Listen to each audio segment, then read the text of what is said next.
ॐ अज्ञानतिमिरान्धस्य ज्ञानाञ्जनशलाकया चक्षुरुन्मीलितं येन तस्मै श्रीगुरवे नमः।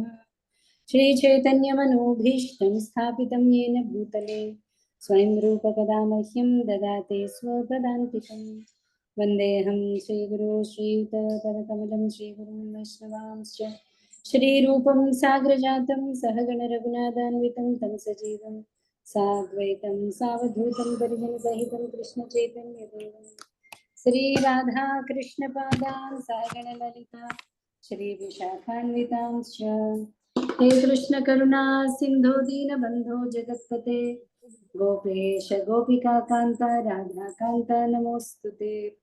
तप्तकाञ्चन गौराङ्गी राधे वृन्दावनेश्वरी वृषभानुसुते देवी प्रणमामि हरिप्रिये। वाञ्छाकल्पतरुभ्यश्च कृपा सिन्धुभ्यैव च पतितानां पावनेभ्यो वैष्णवेभ्यो नमो नमः। श्रीकृष्ण चैतन्य प्रभो नित्यानंद श्री अद्वैत गदाधर श्रीवासादि गौरभक्तवृंदा हरे कृष्णा कृष्ण कृष्ण हरे हरे राम राम राम हरे हरे।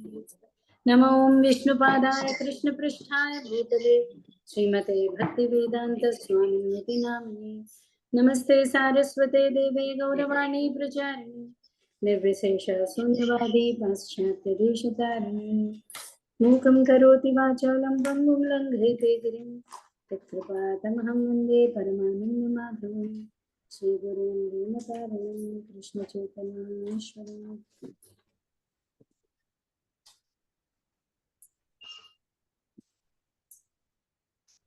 हरे कृष्ण। ओम नमो भगवते वासुदेवाय। ओम नमो भगवते वासुदेवाय। ओम नमो भगवते वासुदेवाय।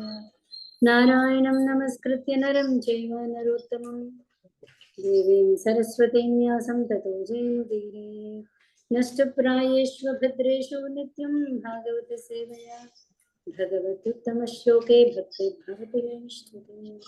कृष्णाय वासुदेवाय देवकी नंदनाय च नन्दगोपकुमाराय गोविन्दाय नमो नमः। हरे कृष्ण।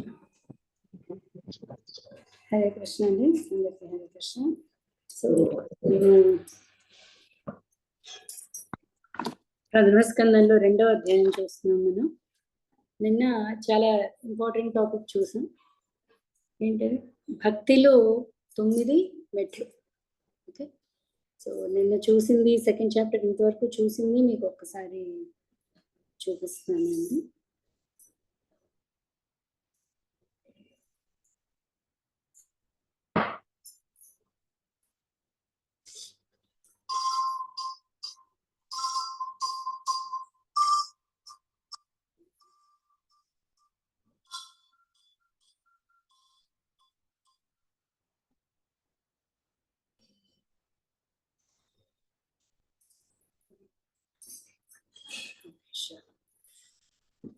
కనిపిస్తుందా? సో సెకండ్ చాప్టర్ స్టార్టింగ్ మనం సుఖదేవ్ గోస్వామి ప్రశ్నలు అడిగిన తర్వాత సూత గోస్వామి సుఖదేవ్ గోస్వామికి నమస్కరిస్తున్నాడు. ఈ శ్లోకం చాలా ఇంపార్టెంట్ అండి. మనం యాక్చువల్లీ స్టార్టింగ్ అంటే ఏ భావనతో మనం భాగవతం వింటున్నాం అనేది చాలా చాలా ముఖ్యం. ఓకే, సో ఖచ్చితంగా మనం గురువుకి, అలాగే పరంపరకి, అలాగే సూత గోస్వామికి, అలాగే సుఖదేవ్ గోస్వామికి, వీళ్ళందరికీ నమస్కరించుకోవాలి. ఓకే, సో ఇది మనం చూసాం కదా. స్వానుభావమఖిల అధ్యాత్మ దీపమతి తితిర్షతాంతమోహం సంసారిణాం కరుణయాః పురాణ గుహ్యం తం వ్యాససూనం ఉపయామి గురుం మునిం. వ్యాససూతుడైన సుఖ మహర్షి సంసారిణాం కరుణయాః, మనలాగా సంసారంలో కొట్టుమిట్టులాడుతున్న మనలాంటి వాళ్ళ కోసం పురాణ గుహ్యం, పురాణాల్లో ఉన్న సీక్రెట్ రహస్యాన్ని, అలాగే మనకున్న అధ్యాత్మ దీపం, టార్చ్ లైట్ అన్న ఆధ్యాత్మిక టార్చ్ లైట్ దీపంతో మనకున్న అంధకారాన్ని విడదీస్తున్నాడు అన్నమాట. సో అది చూసాం మనం. అలాగే అడిగిన ప్రశ్నలన్నిటినీ కూడా సూత గోస్వామి మెచ్చుకుంటున్నారు. మునే సాధు పృష్టోహం భగవద్భిర్లోకమంగళం యకృత కృష్ణ సంప్రశ్నో ఏనాత్మ సుప్రసీదతి. సాధు, సాధు అంటే తెలుసా అండి? సభాష్ అంటుంటాం మేము, ఎవరైనా ఏం చేస్తుంటే క్లాప్స్ కొడుతుంది. సాధు సాధు అంటే ఆహా చాలా బాగుంది, చాలా బాగుంది. ఓకే, మునే సాధు పృష్టోహం, చాలా మంచి ప్రశ్నలు వేశారు అని సూత గోస్వామి మెచ్చుకుంటున్నాడు. ఎందుకు మంచి ప్రశ్నలు అవి? కృష్ణ సంప్రశ్నం, కృష్ణుడికి సంబంధించిన ప్రశ్నలు. భగవద్వేర్ లోకమంగళం, లోకానికి మంగళాన్ని చేకూరుస్తాయి. ఓకే, అందుకని ఆ ప్రశ్నలు చాలా ఉత్తమమైనవి. ఓకే, ఇది మనం ఈ స్లైడ్ లాస్ట్ లో ఉంటాం. ఓకే, సో 9 మెట్లు అనుకున్నాం కదా, 9 దశలు. 9 దశల్లో మనం నిన్న భక్తి గురించి చెప్పుకున్నాం. శ్రద్ధ, సాధు సంగ, భజన క్రియ, అనర్థ నివృత్తి, నిష్ఠ, రుచి, ఆసక్తి, భావ, ప్రేమ. ఓకే, దానికి సంబంధించిన శ్లోకం ఇదండి. ఆదౌ శ్రద్ధ తత సాధు సంగోత భజన క్రియ. మీకు గుర్తుపెట్టుకోండి, శ్లోకం నేర్చుకోవచ్చు. తతో అనర్థ నివృత్తి స్యాత్, తతో నిష్ఠా రుచిస్తతః, అథ శక్తిస్తతో భావాస్తతః ప్రేమాభ్యుదంజతి. సాధకానాం అయం ప్రేమ్ణః ప్రాదుర్భావే భవేత్ క్రమః. క్రమక్రమంగా ఈ దశలన్నీ కూడా దాటి సాధకుడు ఆ ప్రేమ భక్తి అనే స్థితికి వస్తాడండి. ఓకే, సో నిన్న ఒక్కొక్క శ్లోకం చూసాం మనం, వీటి గురించి ఒక్కసారి రివిజన్ కింద పెట్టాం. ఓకే, ఇది కూడా మళ్ళీ వద్దాం ఈ శ్లోకంకి. ఓకే, సో ఫస్ట్ శ్రద్ధ. శ్రద్ధ స్లైడ్ లేదు. శ్రద్ధ ఏంటండి? ఫస్ట్ మహత్ సేవ అంటే భక్తుల యొక్క, ఇది శ్రద్ధ సాధు సంఘ రెండింటికి. భక్తుల యొక్క సాంగత్యం వల్ల ఆ శ్రద్ధ అనే బీజం మనలో కలుగుతుంది. ఓకే, సో ఆ శ్రద్ధ నమ్మకం వచ్చిన తర్వాత మనం ఏం చేస్తాము అంటే సాధు సంఘ వాళ్ళ యొక్క సాంగత్యాన్ని తీసుకోవడం మొదలు పెడతాం. ఓకే, మనం ఈ శ్లోకం చూసాం కదా. శుశ్రూషో శ్రద్ధ దానస్య వాసుదేవ కథా రుచి స్యాన్ మహత్ సేవయా విప్రాహ పుణ్యతీర్థ నిషేవన. పుణ్యతీర్థ మహత్ సేవయ వీళ్ళ యొక్క సాంగత్యం వల్ల. ఓకే, నెక్స్ట్ సాధు సంఘ అయిన తర్వాత భజన క్రియ. ఇక్కడ మనం యాక్చువల్లీ మీరు బొమ్మ చూస్తే ఇక్కడ పిక్చర్ లో ఉన్నది ఎవరండి?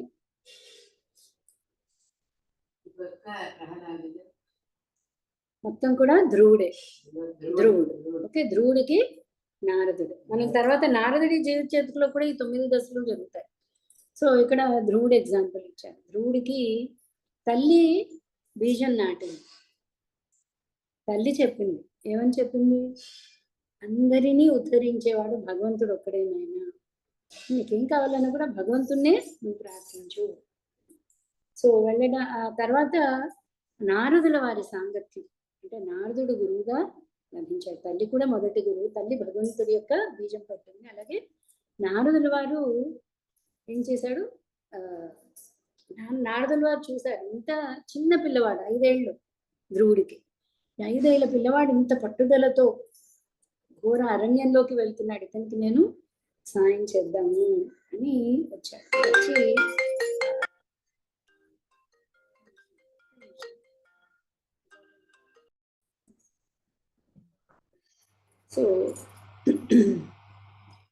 సో ధ్రువుడికి నారదుడు భగవంతుడి యొక్క నామాన్ని, ఓం నమో భగవతే వాసుదేవాయ మంత్రాన్ని సో ఇస్తే ధ్రువుడు ఏం చేశాడు? దాన్ని జపిస్తూ ఉన్నాడు. సో భజన క్రియ. శృణ్వతాం స్వగత కృష్ణ పుణ్యశ్రవణ కీర్తన యద్యంతస్తోహ్య భద్రాణి విధునోపి సుహృత్సతాం. ధ్రువుడు బయలుదేరినప్పుడు చాలా ఉక్రోషం, దుఃఖం, కోపం, సవితల్లి మీద కోపం. ఓకే, సో ఎలా అయినా అవమానం నుంచి బయటపడాలి. ఓకే, ఆ దుఃఖంతో ఉన్నాడు. సో ఇవన్నీ కూడా ఏంటి అంటే మనకి అనర్థాలు. సో భజన క్రియ చేయడం మొదలు పెట్టాడు. ఓకే, ఎక్కడ శ్రద్ధ, నమ్మకంతో, ఓకే, నారదుల వారి సాంగత్యంతో భజన క్రియ అనేది మొదలు పెట్టాడు. సో భజన క్రియ మొదలు పెట్టినప్పుడు ఏమవుతుంది? ఇది చాలా ఈ శ్లోకాలన్నీ 9 శ్లోకాలు కూడా చాలా ఇంపార్టెంట్ అండి. యాక్చువల్లీ 6-7 శ్లోకాల్లో మనకి 9 స్టేజెస్ వచ్చేసాయి. ఎవరైనా నేర్చుకోగలిగితే నేర్చుకోండి, చాలా గొప్ప శ్లోకాలు. పరమాత్మగా సర్వజీవుల హృదయములలో నిలిచిన వాడును మరియు శ్రద్ధావంతులైన భక్తుల శ్రేయోభిలాషి అగు శ్రీకృష్ణుడు ఏం చేస్తాడు? చక్కగా శ్రవణ కీర్తనములు జరుగునప్పుడు పుణ్యప్రదములైన తన దివ్య లీలా కథలేడ శ్రవణోత్సాహమును పెంపొందించుకుని భక్తుని హృదయము నుండి భౌతిక సుఖాభిలాషను తొలగించి వేయుచున్నాడు. హృదయంతస్థో హి అభద్రాణి, అభద్రాలు అంటే అనర్థాలు. ఓకే, సో భజన క్రియ ఎప్పుడైతే శ్రద్ధగా జరుగుతుందో అప్పుడు హృదయంలోని అనర్థాలన్నీ కూడా స్వయంగా కృష్ణుడు తొలగిస్తాడు, తొలగించి వేస్తున్నాడు అంటున్నాడు. ఓకే, సో అనర్థ నివృత్తిలో నేను మనకి చెప్పుకోలేదండి. అనర్థాలు అసలు ఎందుకు వస్తున్నాయి? అనర్థాలు అంటే రకరకాల అనర్థాలు ఉన్నాయి. ఓకే, దుష్కృతోత్థ అంటే పూర్వం చేసిన పాపాల వల్ల వచ్చు అవరోధం. మనం చెయ్యాలి అని సంకల్పించుకుంటాం, కూర్చుంటాం, అది అవ్వదు. కొన్నిసార్లు సరిగ్గా అప్పుడే ఎప్పుడు లేని ఆటంకాలు అప్పుడు వస్తూ ఉంటాయి కదా. సో వాటిని పూర్వం చేసిన పాపాల వల్ల వచ్చు అవరోధాలు. ఓకే, అలాగే సుకృతోత్థ పూర్వం చేసిన పుణ్యకర్మల వల్ల అవరోధం ఎలా వస్తుంది? కర్మల వల్ల సుఖం వచ్చినప్పుడు భోగించే కోరిక దాని మీద వెళ్ళిపోతుంది. సుఖం వస్తే భోగించే కోరిక వస్తుంది. సో దానివల్ల ఏమవుతుంది? దీనికి మనం పెద్ద ఇంపార్టెన్స్ ఇవ్వం, భోగ ఇచ్చ పెరుగుతుంది పుణ్యం అనుభవించే కొద్ది. ఓకే, నెక్స్ట్ అపరాధోత్థ అంటే అపరాధాల వల్ల కలుగు అవరోధం. అంటే భక్తులు ఎడ మనం లేదా సత్పురుషుల ఎడ మనం ఎప్పుడైతే అపరాధం చేస్తామో అప్పుడు మనకి ఈ అభద్రాలు అనేది ఆటంకం కింద, అంటే ఆ చేసిన అపరాధాలు ఆటంకాల కింద అవుతాయి. అలాగే భక్తి వలన వచ్చు ఐశ్వర్యము, పదవి, ప్రతిష్ట హృదయాన్ని వికలించేస్తాయి. సో మనకి ఇవేవి లేవు, ఇవన్నీ ఉంటే అది ఇంకా పెద్ద అవరోధం. యాక్చువల్గా దేవతలు మనకంటే చాలా గొప్ప స్థితిలో ఉన్నారే లేదా? ఇంద్రాది దేవతలు, సూర్యుడు, చంద్రుడు, ఇంద్రాది దేవతలు వాళ్ళకి ఇంక పూర్తి సత్వగుణంలో ఉన్నవాళ్ళు కదా. వాళ్ళకి ఇక్కడలాగా ఏంటి ఈ రోగం భయం లేదు. ఓకే, సో విపరీతమైన భోగం, ఎప్పుడు కావాలంటే అప్పుడు భోగం. వాళ్ళకి అమృతం తాగారు, కానీ వాళ్ళకి భక్తి కలగడం అనేది చాలా కష్టం. అమితమైన సుఖాలు, ఐశ్వర్యం, పదవి, ప్రతిష్ట ఉంటే వీటన్నిటి వల్ల కూడా అది కూడా అనర్థమై హృదయాన్ని భగవంతుడి మీద పెట్టడానికి అవరోధం కింద మారుతుంది. ఓకే, సో ఈ అనర్థాలు మనకి ఇందాక శ్లోకంలో ఏం చూసాం? ఈ అనర్థాలన్నీ కృష్ణుడు తొలగించి వేస్తున్నాడు. సో పదే పదే శ్రవణ కీర్తనాదులు చేయడం ద్వారా ప్రేమ వస్తుంది. పవిత్రమైన తీర్థస్థలాల సేవ. మేడం ఒక్కసారి వెనక్కి జరపరా? అది 3 రాసుకున్నాను. ఓకే ఓకే ఓకే, నేను స్లైడ్స్ పెడతాను తర్వాత భాగవత్ ప్రసాదం, ఇంద్రియ భోగేచ్ఛను హరించేయాలి. 3 ఉన్నాయి యాక్చువల్లీ. ఏంటి? సో ఈ అనర్థాలు, అవరోధాలు ఏం చేయాలి? సో మనం ఏం చేయాలి? కొంచెం పట్టుదలగా కూర్చుని శ్రవణ కీర్తనాదులు శ్రద్ధతో చేసినప్పుడు కూడా కృష్ణ ప్రేమ వరకు వెళ్ళగలుగుతాం. మనం దశలు చూసాం కదా, 9 దశలు. ఆ 9 దశల్లో 9వ స్థితి ఏంటి అంటే కృష్ణ ప్రేమ. ఆ కృష్ణ ప్రేమ వరకు మనం వెళ్ళగలుగుతాం.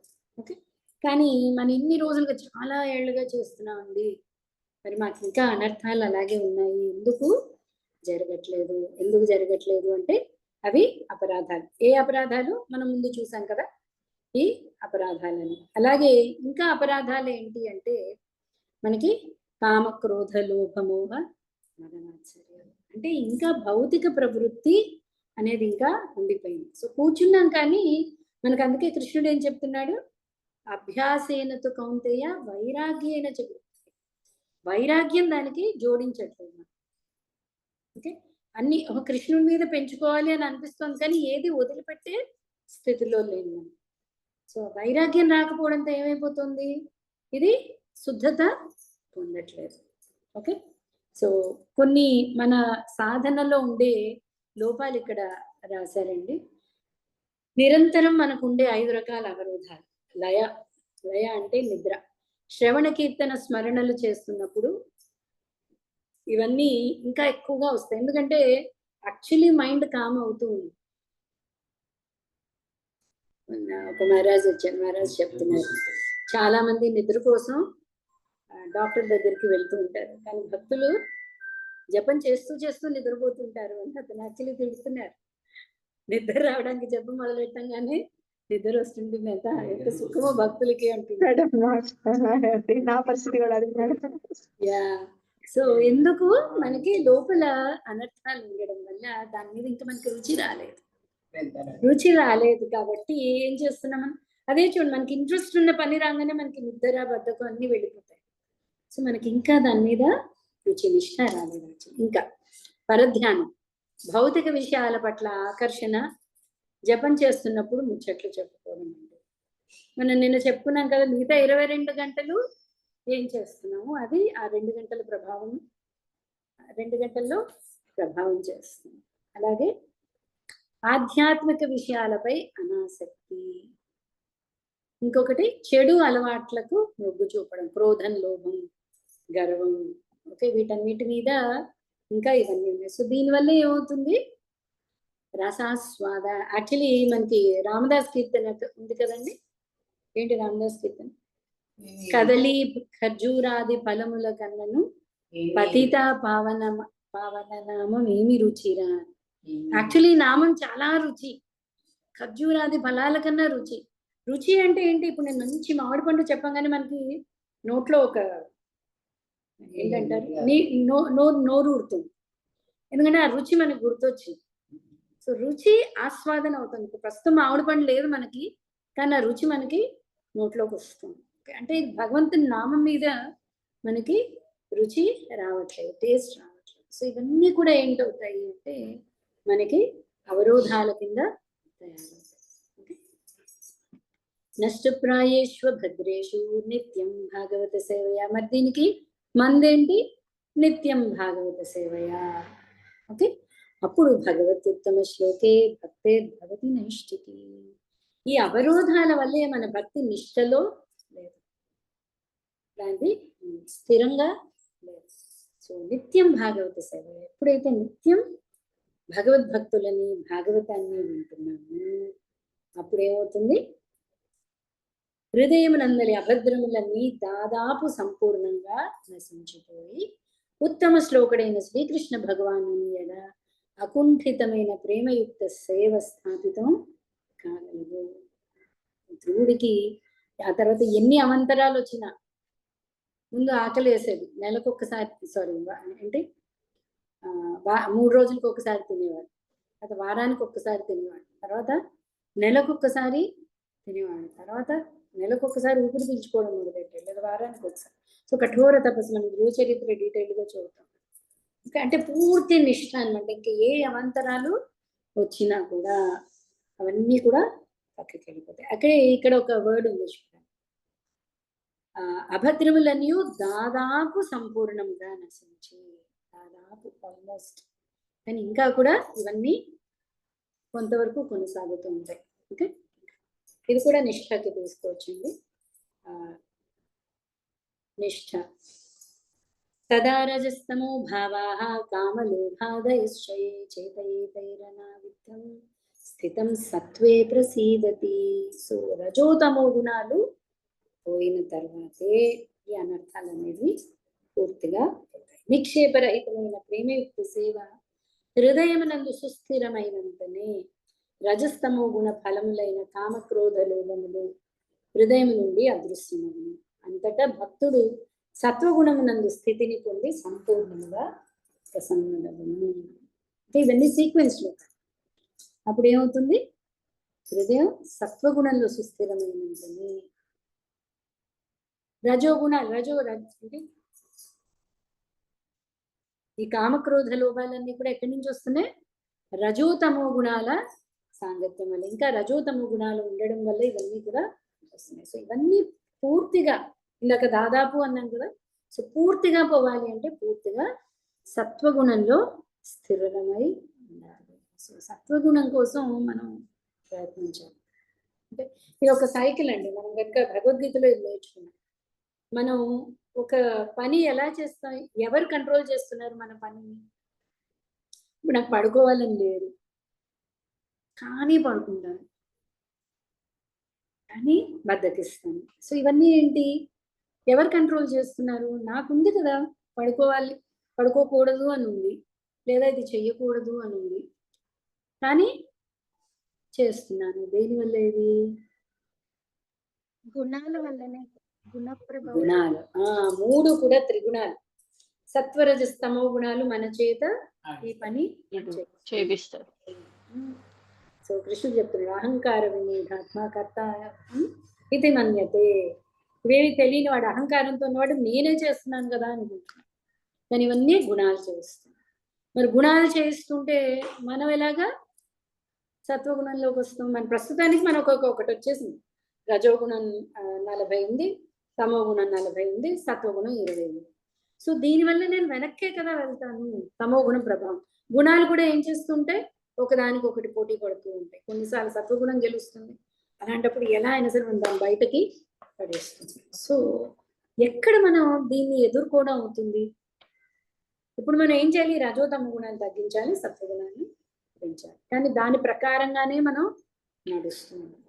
సో కృష్ణుడు అది చెప్తున్నాడు. ముందు ఇంద్రియాల దగ్గర మన ఉపదేశ అమృతం కూడా ముందు ఇంద్రియాల గురించి మాట్లాడుతుంది. ఎందుకు? ఆ ఇంద్రియాల దగ్గరే మనం దాన్ని కంట్రోల్ చేయాలి. సో ప్రస్తుతం 40 ఉంది, నేను ఇంకో రజోగుణం లేదా ఏమంటారు రజోగుణ పదార్థాలను తిన్నాను, అతి కారం, అతి తీపి, అతి పుల్ల, ఇలాంటివన్నీ తిన్నాను అనుకోండి. అంటే ఏమైంది? ఆల్రెడీ 40లో ఉన్నాను రజోగుణం, దీన్ని మళ్ళీ బోనస్ అన్నమాట. సో ఈ 40 కాస్త 42 అయిపోయింది. సో రాను రాను మనకి సాధన కష్టం అవుతుంది.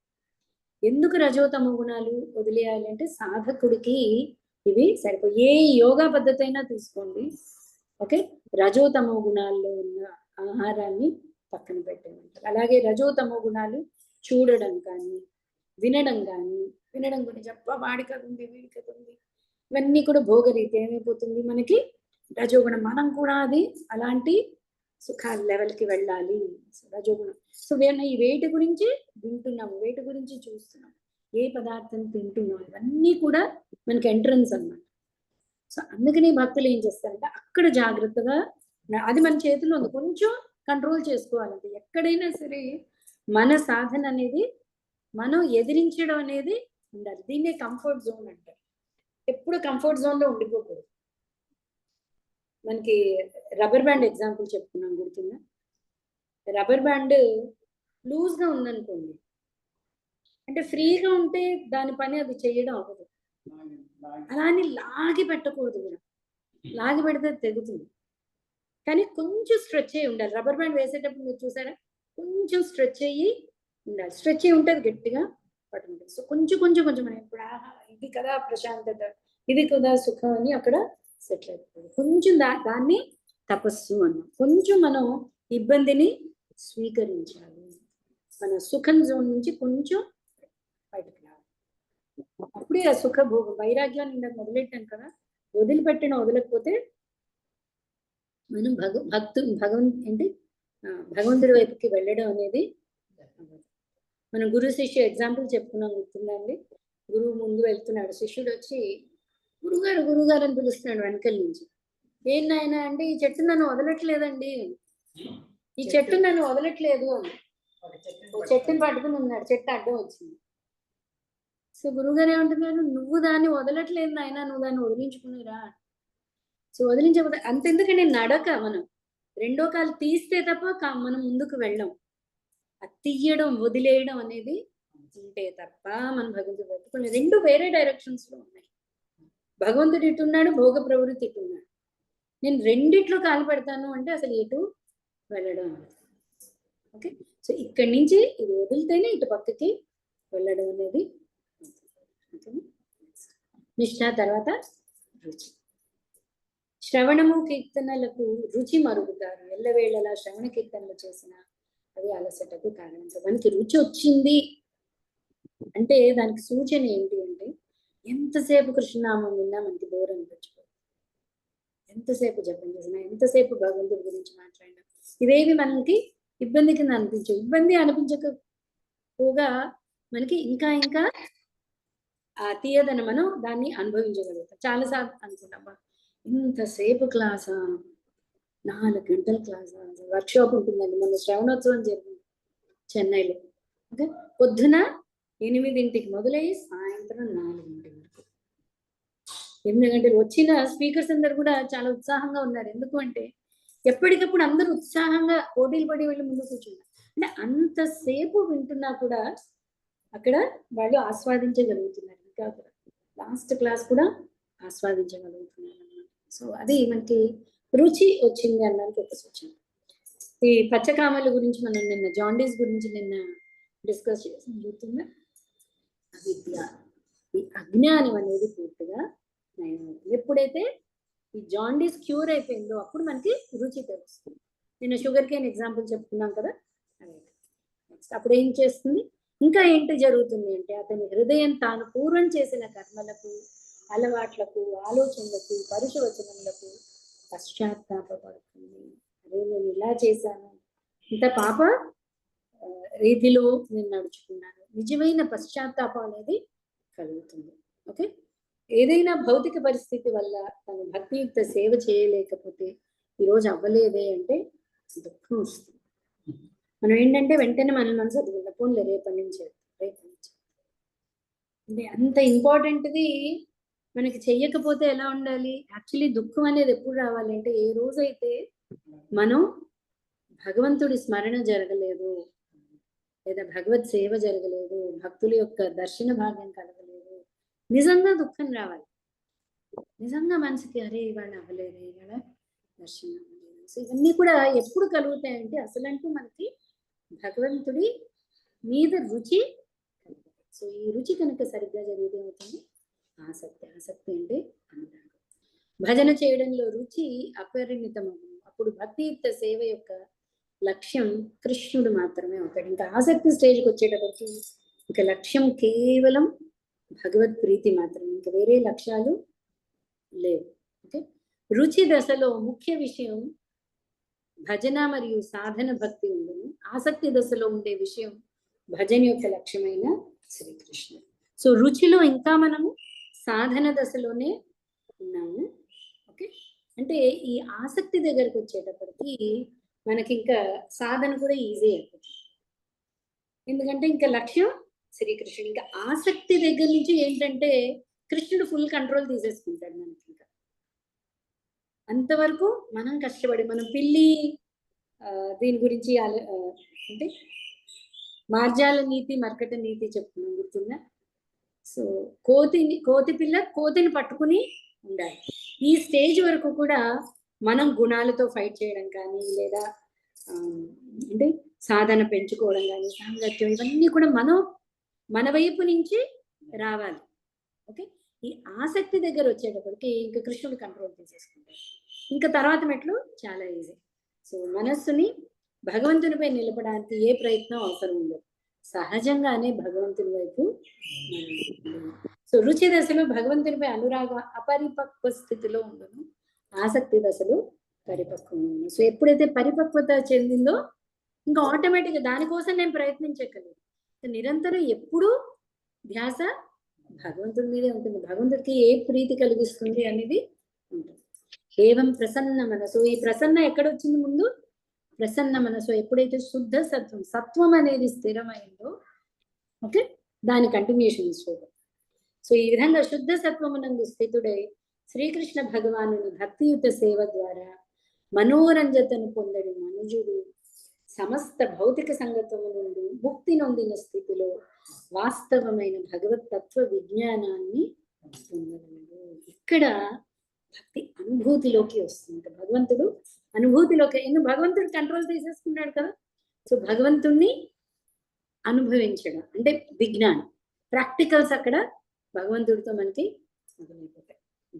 ఈ భావాలో నేను చెప్పాను మనం ఏ రసంలో ఉన్నాం భగవంతుడితో అనేది మనకి ఇక్కడ వ్యక్తం అవుతుంది. ఎప్పుడైతే ఆసక్తి పూర్తిగా పరిపక్వం చెందినో ఆ అవస్థను రతి లేదా భావానం. భక్తులు భగవంతునితో కింది రసాలలో తన్మయం చెందుతుంటారు. ఇవి మనం తర్వాత కూడా చెప్పుకుందాం. శాంతరసం, దాస్యరసం, సాఖ్యరసం, వాత్సల్యం, మాధుర్యం. నిన్న మనం చెప్పుకున్నాం కదా, సాఖ్యరసంలో ఉంటే ఇంక భగవంతుడు వచ్చి షేకండ్ కూడా ఇస్తుంది. దాస్య అయితే పాదం పెట్టగలరు. వాత్సల్యం అయితే భగవంతుడు వచ్చి అవుతాడు. యశోదని కృష్ణుడు వెళ్ళి అడిగాడు, అమ్మ ఆకలి వేస్తున్నాను. లేదా పిల్లవాడిని చూడంగానే తల్లికి ఏమనిపిస్తుంది, అబ్బా భగవంతుడు ఏదన్నా ఇవ్వాలి నా పిల్లవాడికి. సో ఏ భావన అనేది మనకు ఒక మచ్చుక ఈ భావ స్థితిలో మనకి అర్థమవుతుంది. ఓకే, నెక్స్ట్ లాస్ట్ది కృష్ణ ప్రేమ. భావం సంపూర్ణంగా పరిపక్వమైనప్పుడు అది ఉజ్వలవంతంగా ప్రఫుల్లిత పుష్పం వలె ఉండదు. ఆ భావం యొక్క ప్రభావన వలన వచ్చు ఫలమే ప్రేమ. అక్కడ భావం పూర్తి పరిపక్వ స్థితికి చెందినప్పుడు కృష్ణ ప్రేమ అనేది వస్తుంది. ఓకే, సో అప్పుడు ఇంకన్నీ విద్యతే హృదయ గ్రంథి చదివాం కదా, ఇంకన్నీ అన్ని ముళ్ళు విడిపోతాయి. ఇంకా దేంతో మనకు అసలు అంటే ఇంకా భావనే లేదు. చుట్టూ బంధువ, ప్రీత, వాళ్ళ వీళ్ళ మన శుద్ధ ప్రేమ అని చెప్తున్నాను. ఓకే, సో అన్ని చోట్ల భగవంతుడిని చూడగలుగుతాం. ప్రతిదీ భగవంతుడి యొక్క శక్తి కిందే మనం అనుభూతితో తెలుసుకుంటాం.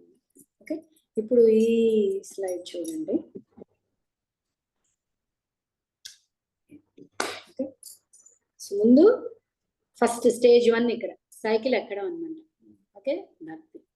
సో ఆ 7 ఆసక్తి వరకు మనం కొంచెం అంటే ఎప్పుడు కూడా ఇప్పుడు చూడండి, 100కి 60 మార్కులు రావడం ఈజీ. 60 మార్కులు వచ్చేలా చదవాలి అంటే కొంచెం ఇంటెలిజెంట్ వాడు అలా ఇలా చదువుకున్నా కూడా వచ్చేస్తుంది. 60 నుంచి 70కి తీసుకురావాలి అంటే ఇంకొంచెం కష్టపడాలి.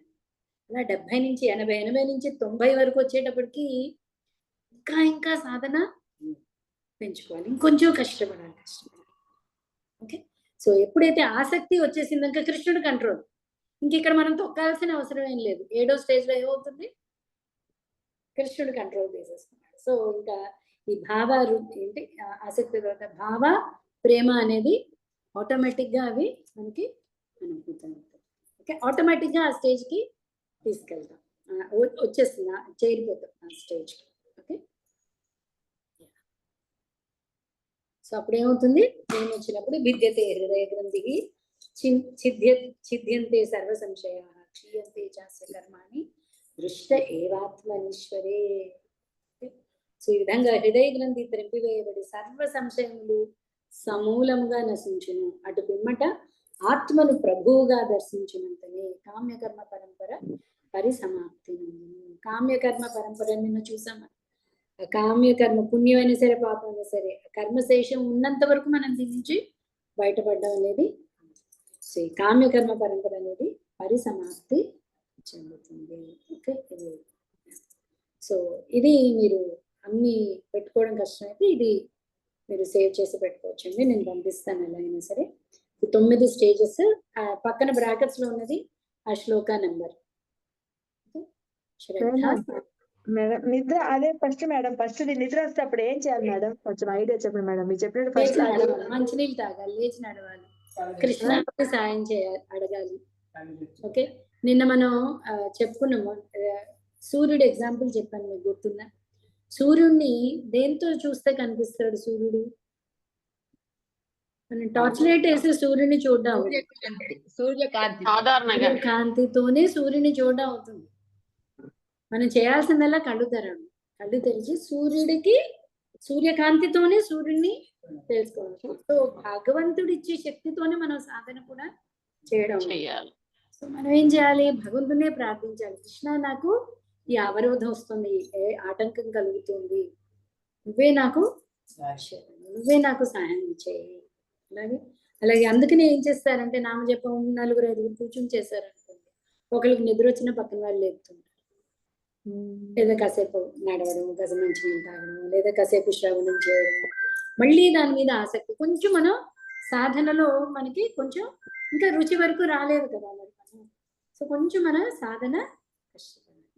కానీ అది వెళ్ళే కొద్దీ, మన రుచి వచ్చే కొద్దీ మనకి ప్రాసెస్ ఈజీ అయిపోతుంది. ఓకేనా? ప్రభుపాద వారు చెప్తుంటారమ్మా, ఇవాళ చాలా రోజులు వేసుకుని ఇవాళ ఎందుకు నాకు మూడ్ లేదండి, చెయ్యాలనిపించట్లేదు ఇవాళ ఎందుకు అంటే ప్రభుపాద వారు అంటారు అలాంటి టైంలో ఖచ్చితంగా కూర్చొని చేయాలి. నాకు ఇలా అనిపించడం ఏంటి, ఈరోజు మూడ్ లేకపోవడం అంటే ఏంటి, నేను వెనక్కి వెళ్ళిపోతున్నాను ఒక అడుగు. ఎలా అయినా సరే గుణాలతో చెప్పాలి, నువ్వు నన్ను కంట్రోల్ చేసేది ఏంటి, నేను కూర్చుంటాను, నేను నిన్ను కంట్రోల్ చేస్తాను, నువ్వు నన్ను వెనక్కి తీసుకెళ్తున్నావు, మాయకు చెప్పాలి నువ్వు నన్ను వెనక్కి లాగుతున్నావు. కానీ అప్పుడు మళ్ళీ మనం భక్తుల సాంగత్యం, భక్తులు, గురువు, కృష్ణుడు వీళ్ళ సహాయంతో మనం దాన్ని ఈ అవరోధాలు ఆటంకాలన్నీ కూడా ఎదిరించగలుగుతాం. ఓకేనా? సో నెక్స్ట్ మనం ఈ చాప్టర్కి వచ్చేద్దాం. 23వ శ్లోకం. ఓకేనా? నేను మీకు ఇది పంపిస్తానండి, గ్రూప్లో పోస్ట్ చేస్తాను. 23 దివ్యుడైన పరమ పురుషుడు ప్రకృతి త్రిగుణములైన సత్వగుణము, రజోగుణము, తమోగుణములతో పరోక్షముగా సంగత్వమును కలిగి ఉన్నాడు.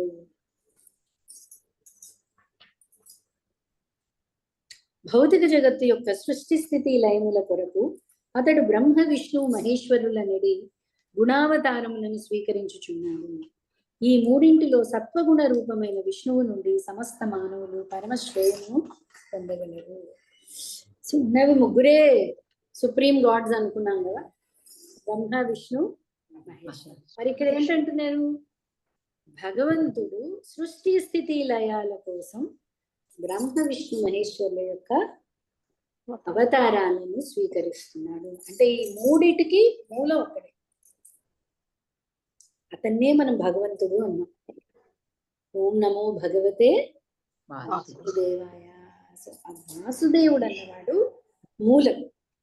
ఆ వాసుదేవుడు సృష్టి కోసం బ్రహ్మ అవతారం తీసుకుంటాడు, స్థితి కోసం విష్ణువు అవతారం తీసుకుంటాడు, లయ కోసం శివుడి అవతారం తీసుకుంటాడు.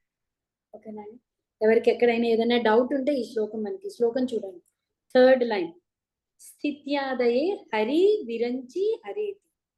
హరి అంటే విష్ణువు, విరించి అంటే బ్రహ్మ, హర అంటే శివుడు. ఈ మూడు కూడా పురుష ఏక ఇహాస్య దత్తే శ్రేయాంసి తత్ర ఖలు సత్వతనోర్ నృణాంశుడు. అంటే సత్వరజస్తమో గుణాలు కాబట్టి గుణావతారాలు అన్నారు. అంటే వాళ్ళు గుణంలో ఉన్నారు అని కాదు, శివుడు తమో గుణంలో, బ్రహ్మ రజో గుణంలో ఉన్నాడు అని కాదు. ఆ గుణాలు కానీ ఆ గుణం స్వీకరిస్తేనే ఆ కార్యం చేయడం అవుతుంది. ఓకే, ఇప్పుడు శివుడు లయ అంటే తమో గుణం తీసుకుంటేనే ఆ క్రోధం వచ్చి ప్రళయం అనేది సంభవం అవుతుంది. రజోగుణాన్ని స్వీకరిస్తేనే సృష్టి అనేది జరుగుతుంది. ఎందుకంటే సృష్టి రకరకాల జీవులు, ఫ్యాషన్ ఐడియాస్ రావాలి మనకి. ఓహో, దీనికైతే ఇలా చేయొచ్చు, సృష్టి ఇలా చేయొచ్చు, ఇలా చేయొచ్చు. 84 లక్షల జీవరాశులు సృష్టించాడు బ్రహ్మదేవుడు. సో దానికి రజోగుణంతో సంపర్కం ఉంటుంది. అందుకనే మనం తర్వాత చూస్తాను, బ్రహ్మదేవుడు సృష్టి మొదలెట్టేటప్పుడు విష్ణుమూర్తి చెప్తున్నాడు, సో నేను సృష్టి చేయబోతున్నాను, నాకు రజోగుణ సంపర్కం అవుతుంది, రజోగుణ సంపర్కం అయిపోతే నీ భక్తి నుంచి దూరం అవ్వకుండా నన్ను రక్షించు. ప్రతి ఒక్కళ్ళు అలాగే మనం ఏ పని చేస్తున్నా సరే పూర్తి సత్వగుణంలో ఉంటే మనకి అంటే విద్యుత్ ధర్మాలు కూడా కొన్నిసార్లు అది అంటే మనం వెన్ను చూపచ్చు. సో విద్యుత్ ధర్మం ఉంది. ఇప్పుడు అర్జునుడు పూర్తి సత్వగుణంలో ఉన్నాడు అనుకోండి, యుద్ధం ఎలా చేస్తాడు? సత్వగుణంలో ఉన్నవాడు యుద్ధం ఎలా చేస్తాడు? మరి కోపం రావాలి, రజోగుణంతో సంపర్కం పెట్టుకోవాలి. అప్పుడే ఏంటి, ఒక రాజు ఆ జయద్రథుడిని చంపడానికి 2 లక్షల మందిని ఒక్కరోజు హతమార్చాడండి అర్జునుడు. ఎలా అవుతుంది? రజోగుణం స్వీకరించినా కూడా అది తనని, అది కేవలం భక్తిలోనే సాధ్యం. కానీ రజోగుణంతో ఆ రజోగుణం అవసరం అక్కడ. అలాగే లయం కోసం తమో గుణం అవసరం. అర్థమైందండి? అలాగే సృష్టి కోసం రజోగుణం అవసరం, అలాగే స్థితి కోసం సత్వగుణం అవసరం. కాబట్టి భగవంతుడు సృష్టి స్థితి లయల కోసం బ్రహ్మ, విష్ణువు, రుద్ర, శివ అనే 3 గుణావతారాలని తీసుకుంటున్నాడు. బ్రహ్మ విష్ణు మహేశ్వరులో వీళ్ళు గొప్ప, వాళ్ళు గొప్ప, ముగ్గురికి కూడా మూలం దేవాది దేవుడు భగవంతుడు. ఓకే, ఇంకా కూడా మనకి దాని నుంచి సపరేట్ గా ఇంకొక క్లాస్ కూడా పెట్టుకున్నామండి. భగవంతుడు మీకు బ్రీఫ్ గా చెప్తున్నాను. ఫస్ట్ గోవిందం ఆది పురుషం తమ. సో ఫస్ట్ ఆది పురుషుడు ఎవరు? గోవిందుడు. ఆ గోవిందుడి నుంచి ఫస్ట్ వచ్చిన వాడు ఎవరు? ఎవరు ఫస్ట్ వచ్చిన వాడు? బలరాం. కృష్ణుడి నుంచి ఫస్ట్ వచ్చిన వాడు బలరాం. గోవిందుడి నుంచి ఫస్ట్ వచ్చిన వాడు బలరాం. బలరాము నుంచి వచ్చిన వాడు సంకర్షణుడు. ఇక్కడ మనకి ఈ 23వ శ్లోకంలో భాష్యంలో రాశారు చూడండి. ఓకే, శ్రీకృష్ణ భగవాను నుండి తొలుత బలదేవుడు వ్యక్తమైంది. పిదప బలదేవుని నుండి సంకర్షణుడు, సంకర్షణుని నుండి నారాయణుడు, నారాయణ నుండి ద్వితీయ సంకర్షణుడు, ఈ ద్వితీయ సంకర్షణ నుండి విష్ణువు యొక్క పురుషావతారాలు. ఓకే, ఇంకొకటి సంకర్షణుడు, అక్కడ సంకర్షణుడు ఒక్కడే కాదండి, చతుర్వ్యూహం వస్తుంది. సంకర్షణ వాసుదేవ ప్రద్యుమ్న అనిరుద్ధ చతుర్వ్యూహాలు అక్కడ వస్తాయి. ఇది డీటెయిల్ గా ఇవ్వలేదు, ఇక్కడ బ్రీఫ్ గా ఇచ్చారు. ఓకే, సో అలాగా అక్కడి నుంచి మళ్ళీ సంకర్షణ నుంచి నారాయణ, ఆ నారాయణ నుంచి మళ్ళీ ద్వితీయ చతుర్వ్యూహం వస్తుంది. ఆ ద్వితీయ చతుర్వ్యూహంలో మళ్ళీ సంకర్షణ ఉన్నాడు కదా, అక్కడ నుంచి కారణోదక సాయి విష్ణు వచ్చాడు. అది మనం తర్వాత శ్లోకాల్లో చూస్తాం. ఓకే, ఇక్కడి వరకు గుర్తుపెట్టుకోండి. ఇవన్నీ కూడా ఏంటి అంటే స్వ అంశాలు, అంటే స్వయంగా భగవంతుడే వీటన్నిటిని తీసుకుంటున్నాడు. ఓకే, ఇలాగే దేవతలందరూ మరెవరు? దేవతలందరూ కూడా మనలాగా, వాళ్ళందరూ కూడా భగవంతుడి అంశాలే, మనందరం కూడా భగవంతుడి అంశాలే. కానీ ఇప్పుడు ఈ సంకర్షణుడికి మనకి తేడా ఏంటి? సంకర్షణుడు భగవంతుడి యొక్క స్వాంశలు, మనం విభిన్న అంశాలు. భగవంతుడికి విభిన్న అంశాలు. ఈ స్వ అంశాలన్నీ కూడా భగవంతుడితో సమానం. భగవంతుడికి ఉన్న కళలన్నీ వాళ్ళ స్వ అంశాలన్నిటికీ కూడా ఉంటాయి. వాసుదేవ, సంకర్షణ, ప్రద్యుమ్న, అనిరుద్ధ, నారాయణ, వీళ్ళందరూ ఒకే కేటగిరీ, వీళ్ళందరూ స్వ అంశాలే, భగవంతుడి యొక్క అంశాలే. కొన్ని చోట్ల కళ అనిస్తుంది. కళలు అంటే భగవంతుడి యొక్క కొన్ని విశేష గుణాలతో అవతారాలు జరుగుతూ ఉంటాయి. ఓకే, సో అలా మనం ఒకరోజు క్లాస్ పెట్టుకుని మనం సపరేట్ గా ఒక చార్ట్ నా దగ్గర ఇంగ్లీష్ లో ఉంది, దాన్ని నేను కొంచెం తెలుగులో చేసి మనకి తర్వాత ఒక రోజు భగవంతుడి అవతారాలు అని పెట్టుకున్నాను. ముఖ్యంగా ఎందుకు చెప్తున్నానంటే ఫస్ట్ ఉన్న భగవంతుడు ఒకడు. భగవంతుడు అక్కడ ఒక పర్పస్, ఒక ఉద్దేశం గురించి రకరకాల అవతారాన్ని స్వీకరిస్తున్నాడు. ఇవన్నీ ఎందుకు చెప్పుకుంటున్నా? ఋషులు అడిగిన ప్రశ్నల్లో ఒకటి సృష్టి గురించి, సృష్టికి సంబంధించి భగవంతుడు తీసుకున్న అవతారాలు ఏమిటి అని వాళ్ళు అడిగారు. 4వ ప్రశ్న. 3వ ప్రశ్న తర్వాత వద్దాం. ఎవరు వచ్చారు? బ్రహ్మ నుండి ఎవరు వచ్చింది? విష్ణుమూర్తి నుంచి బ్రహ్మ వచ్చారు. బ్రహ్మ నుంచి ఎవరు వచ్చారు అనేది ఇంకా మనం రాలేదంతవరకు. బ్రహ్మ నుంచి ఋషులు వచ్చారు, ప్రజాపతులు వచ్చారు, స్వయంభూ మను వచ్చాడు. అవన్నీ మనం తర్వాత 2వ స్కందంలో చదువుతాం. ఓకేనా? దారువు భూమి యొక్క రూపాంతరమైనను, ధూమము దారువు కన్నను శ్రేష్టమైనది. కానీ యజ్ఞము ద్వారా ఉన్నత జ్ఞాన సముపార్జనము జరుగును కనుక అగ్ని అనున్నది ధూమము కన్నను శ్రేష్టమైనది. అదే విధంగా రజోగుణము తమోగుణము కన్నను శ్రేష్టమైనను, సత్వగుణము చే పరతత్వానుభవమును పొందు స్థితికి మనుజుడు చేరును కనుక సత్వగుణము రజోగుణము కన్నను శ్రేష్టమైనది. సో దారు అంటే కర్ర. కర్ర కూడా భూమి యొక్క మరొక రూపం. కానీ దారు కంటే ఇప్పుడు అంటే అగ్ని గురించి చూస్తున్నాం మనం. ఒక యజ్ఞం ఆచరించాలి అంటే అగ్ని ఉండాలి. అగ్నికి ఏంటి అవసరం? దారు అవసరం. దారు అంటే భూమి యొక్క రూపాంతరం, ఇంకొక రూపాంతరం. కానీ ఇప్పుడు భూమి నుంచి రాదు అగ్ని, భూమి నుంచి ధూమం. సో ధూమం భూమి కంటే శ్రేష్టం. అలాగే ధూమం నుంచి దారు భూమి కంటే, భూమి యొక్క ఇంకో రూపాంతరం. కానీ దారు నుంచి ఫస్ట్ పొగ, ధూమం ఇంకా శ్రేష్టమైంది. యజ్ఞం గురించి ఆలోచిస్తున్నాం.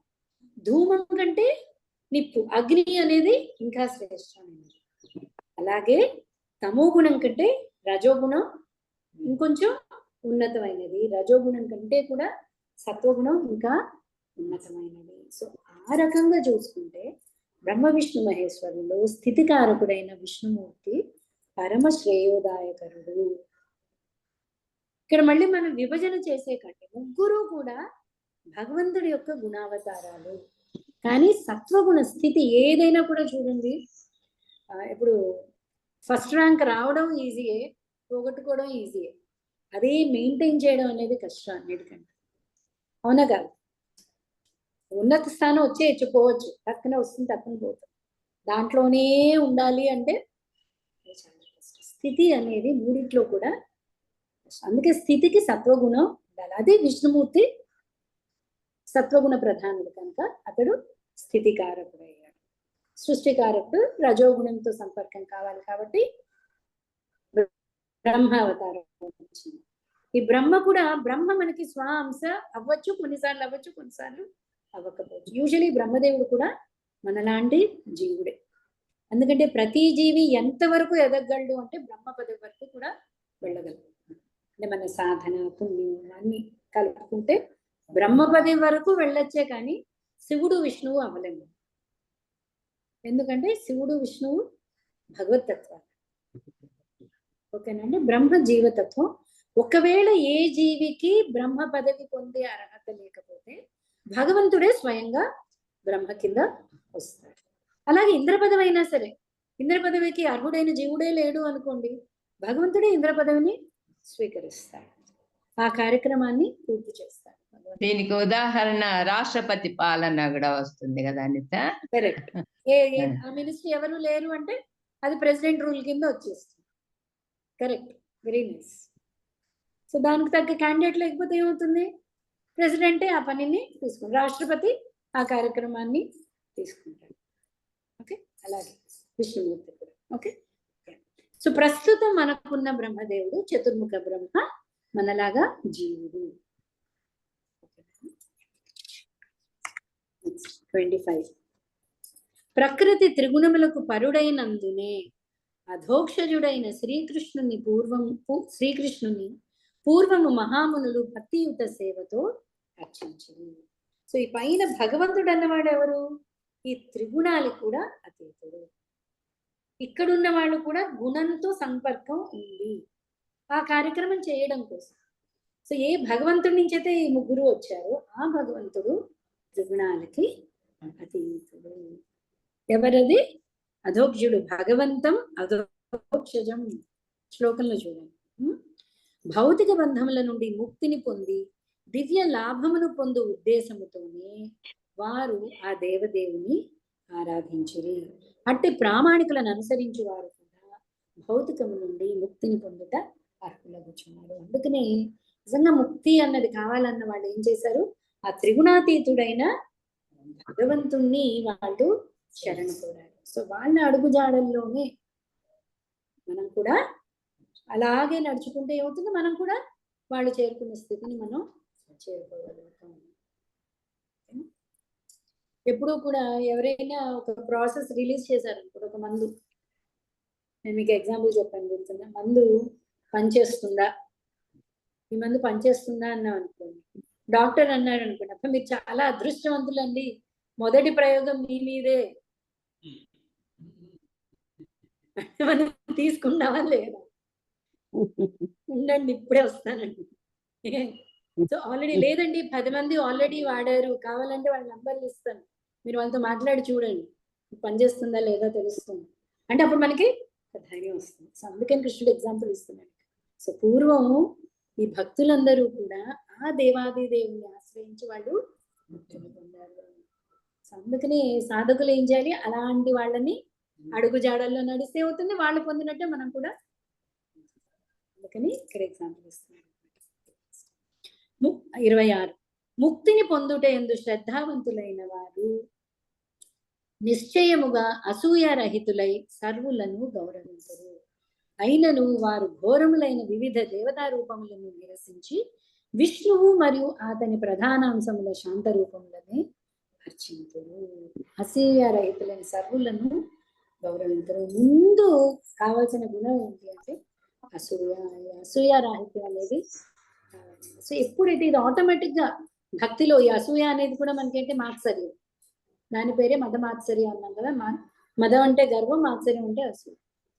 సో వీటన్నిటి నుంచి కూడా సాధకుడు బయట. ఓకే, ఇక్కడ ఏంటి అంటే, సో ముఖ్యంగా భక్తులు ఏం చేస్తారు అంటే శాంత స్వరూపమైన రూపాలనే వాళ్ళు ఆశ్రయిస్తారు. మనకి 7th చాప్టర్లో 9th చాప్టర్లో భగవద్గీతలో డీటెయిల్డ్ గా ఈ మిగతా దేవతా అర్చన గురించి మనం అక్కడ చెప్పుకున్నామండి. ఓకే, ఎవరికైనా ఏదైనా డౌట్ ఉంటే మనం దాని గురించి చూద్దాం, లేకపోతే కొంచెం ముందుకు వెళ్దాం. ఓకే, రజోగుణమునందు మరియు తమో గుణమునందు స్థితిని కలిగిన వారు స్త్రీ సాంగత్యము, ఐశ్వర్యము, అధికారము, సంతానమాది భౌతిక లాభమును పొందగోరిన వారైనందున పితృదేవతలను, ఇతర జీవులను, లోకపాలన వ్యవహారములను కాంచి దేవతలను అర్చింతురు. మరి మిగతా దేవతల్ని ఎవరు ప్రార్థిస్తారు? ముక్తి కోరేవాడు ముకుందుణ్ణి ఆశ్రయిస్తాడు అని ఎవరు చెప్పారు? పరమశివుడు పార్వతీదేవితో చెప్తున్నాడు, ముకుందుడు ఒక్కడే ముక్తి ప్రదాత. సో మనకి మిగతా కోరికలు ఉన్నాయనుకోండి, అప్పుడు మనం ఏం చేయొచ్చు, మిగతా వాళ్ళ దగ్గర ముకుందుడి వరకు వెళ్ళక్కర్లేదు. అండి నాకు ఆరోగ్యం కావాలి, సూర్యదేవుని ప్రార్థిస్తాను. నాకు ఇక్కడ ఆటంకం ఉంది, వినాయకుడిని ప్రార్థిస్తాను. సో మనకి లక్ష్యం ఏంటి అనేది దాన్ని బట్టి మనం ఎంచుకుంటూ ఉంటాం, అంతే కదా. నాకు ఎవరి దగ్గర నా అవసరం తీరుతుందో వాళ్ళ దగ్గరికే వెళ్తాను, అదే తెలివితేటలు అనుకుంటున్నాను. కానీ అన్నిటినీ శాంక్షన్ చేసేవాడు ఒకడు ఉన్నాడు, అతడు శాంక్షన్ చేస్తేనే వీళ్ళందరూ కూడా శాంక్షన్ చేస్తారు. మన గ్రహాలు అనుకుంటాం, ఈ గ్రహ శాంతి అంటాం అండి, ఈ గ్రహాల చుట్టూ ఇలా తిరిగితే అవుతుంది, అలా తిరిగితే అవుతుంది అంటే గ్రహాలందరికీ అధిపతి ఎవరు? సూర్య భగవాన్. సూర్యుడు చుట్టే కదా గ్రహాలు. యచ్చక్షురేష సవిత సకల గ్రహాణం రాజా సమస్త సురమూర్తి రసేష తేజ యస్యాగ్నయా భ్రమతి సంభృత కాల చక్రో గోవిందమాది పురుషం తమహం భజామి. గ్రహాలన్నిటికీ రాజైన సూర్యదేవుడు భగవంతుడి చక్షువై, అంటే భగవంతుడి చక్షువై యస్యాగ్నయ భ్రమతి సంభృత కాల చక్రో, ఎవరి ఆజ్ఞ చేతైతే ఈ కాలచక్రాన్ని నడుపుతున్నాడు అలాంటి గోవిందుడికి నేను నమస్కరిస్తున్నాను. సో గోవిందుడి ఆజ్ఞలేంటి, సూర్యదేవుడు కూడా ఏది శాంక్షన్ చేయడు. అర్థమైందండి? అలాగే వినాయకుడికి చెప్పుకున్నాము,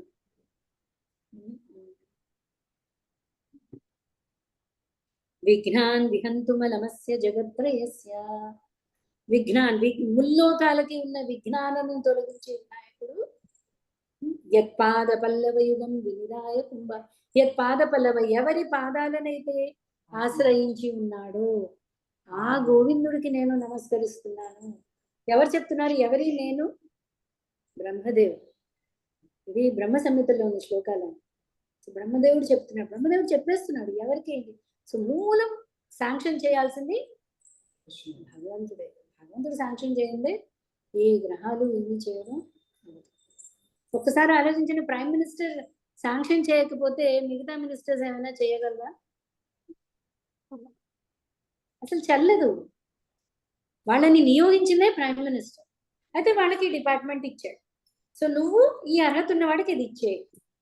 అందుకని మనకి పనిచేస్తుంది. మన సూర్యదేవుడికి ప్రార్థిస్తే మనకి ఆరోగ్యం వస్తుంది. ఎందుకంటే సూర్యుడికి ఆ ఇన్ఛార్జ్ పెట్టాడు, భగవంతుడే పెట్టాడు. కానీ మనం గుర్తుపెట్టుకోవాల్సింది ఏంటి? ఓ ఈ సూర్యుడు భగవంతుడి శాంక్షన్ వల్ల నాకు ఇస్తున్నాడు. సో చాలా మంది అంటుంటారు ఇస్కాన్లో చేరాక మిగతా దేవతను మీరందరూ వదిలేస్తారండి. కాదు, మిగతా దేవతల మీద ఇంకా గౌరవం పెరుగుతుంది. ఎందుకు? వీళ్ళందరూ భగవంతుడి యొక్క సేవకులు. మెయిన్ బ్రాంచ్ అది, మిగతావన్నీ సబ్ బ్రాంచెస్. మన మెయిన్ ఐసిఐసిఐ ఒక చోటు ఉండొచ్చు, ఇప్పుడు వీధికి ఒక ఐసిఐసిఐ ఉండొచ్చు. మెయిన్ బ్రాంచ్ లో అవ్వని పని ఇక్కడెక్కడ అవుతుంది అని మనం అనుకోకలేదు. కొన్నిసార్లు ఈ బ్రాంచ్ దగ్గరికి వెళ్తే వాళ్ళు అంటే ఇది ఇక్కడ అవ్వదండి, హెడ్ ఆఫీస్కి వెళ్ళాలి. యాక్చువల్లీ హెడ్ ఆఫీస్ పెట్టిందే ఈ ఆఫీస్ కూడా, అవునా? సో వీటికి శాంక్షన్ చేసే అధికారం ఎవరు ఇచ్చింది? Head office.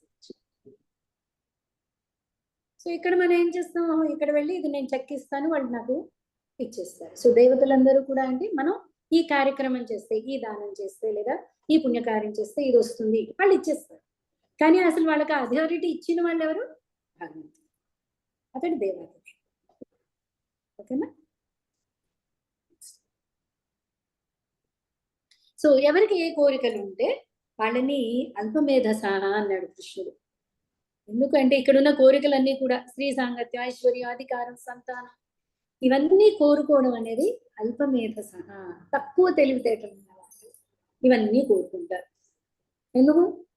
ఇవన్నీ రేపు ఎన్ని రోజులు మన దగ్గర ఉంటాయో తెలియదు, అసలు మనం ఎన్ని రోజులు ఉంటామో తెలియదు. ఇవన్నీ ఇచ్చే దేవతలు కూడా ఎన్ని రోజులు ఉంటారో తెలియదు. హిరణ్యకశిపుడు ఘోరమైన తపస్సు చేశాడు. బ్రహ్మదేవుడిని అడిగాడు, నాకు మరణం లేని వరాన్ని ఇవ్వు. నాకే లేదు, నీకెక్కడి నుంచి ఇస్తాను అన్నాడు బ్రహ్మదేవుడు. సో బ్రహ్మదేవుడికే ఆయుష్ గ్యారంటీ లేదు. సో వాళ్ళు ఇచ్చిన వరాలు మన దగ్గర ఎన్ని రోజులు ఉంటాయి మనకి గ్యారంటీ లేదు, వాళ్ళకి గ్యారంటీ లేదు.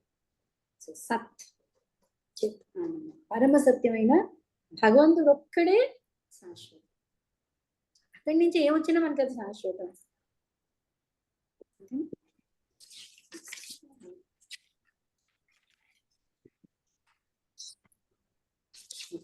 సో ఇక్కడితో ఆపేద్దామండి. నెక్స్ట్ చాలా ఇంపార్టెంట్ శ్లోకాలు ఉన్నాయి, అందుకని ఇక్కడ రాస్తున్నాను.